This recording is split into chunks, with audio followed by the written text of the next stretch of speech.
They're just making numbers up. Taxes on money I never got? That can't be legal. Well, yeah, it can be. Hey everybody, Diane Haggerty, Grassroots Taxes. Let's talk about disallowed wash sale losses. What? What is, Diane, you're talking about boring stuff nobody cares about.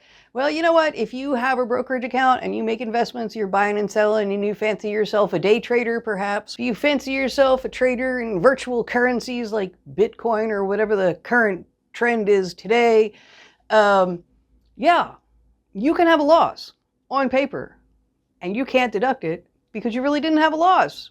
But it says you had a loss, and it says I lost money, but I can't deduct it. Why, Diane? Okay, first of all, let's talk about brokerage statement. You report your brokerage stuff on Form 8949, and this is an actual thing here. I'm going to pop it up here. And this person had a cost. If you look in column E, the cost was $58 million. Okay, he was a day trader. This is the same thing, back and forth, back and forth, back and forth, back and forth, back and forth. So the total sells and the total buys is what we have on here. So we have a total buy, total cost of $58,654,000. And then he had a total sale price of $58,211,000. So on paper, he lost $442,000. But did he? Did he really? I don't think he did, because over here, see that W? And it's going to have that W right there on your brokerage statement. It's going to be a W, and it says amount of adjustment, $592,390. So he had a gain of $149,000. So how do we go from having a loss of $442,000 to a gain of $149,000? Well, this is crazy, Diane. They're just making numbers up. No, actually, let's talk about capital gains, okay? This one's going to be a little bit longer, so stick with me. Stick with me. What's capital gains? Okay, so I'm going to talk about it in terms of cheese. I got some cheese here. The cheese, I got some cheese. And I'm going to buy and sell this cheese, and I'm going to show you how capital gains work, how losses work, and how loss disallowances, wash sale loss disallowances happen. And let's talk about cheese. So I have $10. And I'm going to spend this $10 on this $10 block of cheese. I know this is a cheese stick. This isn't real money. That's okay. So $10 I'm going to exchange for cheese. So now I have $10 less. I'm going to give my $10 away. And now I have a $10 piece of cheese. Did I have a gain? Did I have a loss? What happened? I'm in exactly the same spot. Now I don't have $10 in cash, but I have $10 worth of cheese. But cheese isn't backed by a government. It's not like a real thing. It doesn't have a value on it. Like a $10 bill, we believe this is worth $10 all the time. This can vary, okay? And it's the same thing when you buy stocks, bonds, anything else. The value can vary. It doesn't have a number on it. It's just cheese, okay? But the cheese is worth $10 today, so I have this piece of cheese. Okay, so if I sell this piece of cheese, let's say my neighbor's having a party, right? And my neighbor needs a piece of cheese. And I'm like, well, I've got a great block of cheese, but I need 12 bucks for it, bud. I'm going to make $2, right? So my neighbor gives me $12. There we go, $12. And I'm out cheese. So at the end of the day, here's my $10 that I got back, and I have $2 additional. That, my friends, is capital gains. You pay tax on the $2, not the $12 you got for the cheese, but the $2 in gains. That's how it works. Now, let's go back to the original deal. I go to the store. I give the person my $10. I get $10 worth of cheese. And now I decide I'm going to hang on to it. And I didn't eat it. And it's kind of sitting here. Well, it got kind of close to that expiration date. Well, So my neighbor having a party, again, different neighbor this time. And he comes over and he's like, oh, that's kind of old, but I can still serve it. Hey, can I buy that cheese from you? And I'm like, well, I wasn't going to eat it anyway. Sure. And my neighbor gives me $7 for the cheese.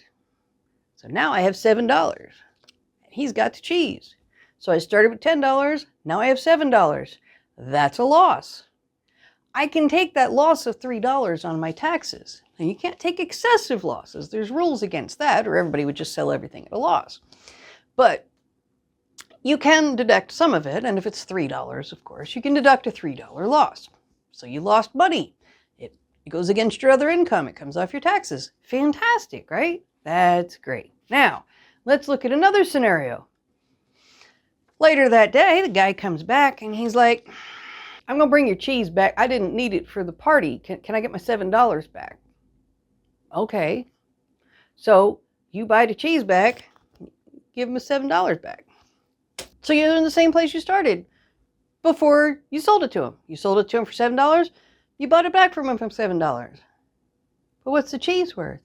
This is the same cheese you paid $10 for.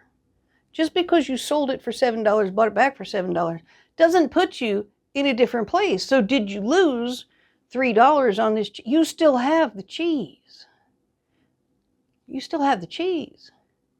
So now you have a receipt saying you lost $3. It's not that big of a deal because we're talking about $3 in cheese. We're talking about, remember this guy? The $58 million guy, right? He traded the same thing back and forth. But he still has the same cheese at the beginning of the day that he paid $10 for. It's the same cheese. So what's this mean to you? That if you're sitting on a computer and you're sitting there day trading, whatever, and you're like, buy, sell, buy, sell, buy, sell. And you keep buying and selling the same thing. What you started with at the beginning of the day and what you end with at the end of the year, okay, isn't going to be all these buys and sells. You don't get to take those losses because you didn't have a loss, now did you? You still have the same cheese you started with, you paid $10 for. But you have a receipt saying you lost $3 on that one sale transaction you had. But you can't take that $3 loss because it's not really a loss now, is it? You sold it, you bought it back. And the math gets harder. So if you sell it for $7, you buy it back for $6.50, or you sell it for $7, you buy it for $8. The math gets more complicated. It's more than I can do in a short video. But you need an accountant, or more likely, the brokerage house that sends you a statement, yeah, they're going to tell you that. But if you are buying and selling things that aren't on a brokerage statement, like, I don't know, virtual currency, right? Coins, virtual coin. If you're buying and selling stuff like that pretty consistently, and you're buying and selling the same thing, those wash sales are going to be disallowed. Even though you're showing losses at the end of the year, they're just paper losses. They're not real. You still have everything that you started with. You didn't lose anything. You're not out the cheese. You still have the same cheese you paid the $10 for at the beginning. So those losses that are on paper are disallowed. And that's what a wash sale disallowance is. And if you're doing a whole lot of this trading and it's not on anything, you could get audited. If they decide to audit you, you could wind up paying taxes on all the money that was gains that you really didn't lose, that just looked like losses but really wasn't, but was actually gains at the end of the day. So please be careful. Please be aware if you're doing day trading or lots of coin trading that you could potentially have a big problem if you're taking losses on your sales. So stick with me and I'll see you at tax time.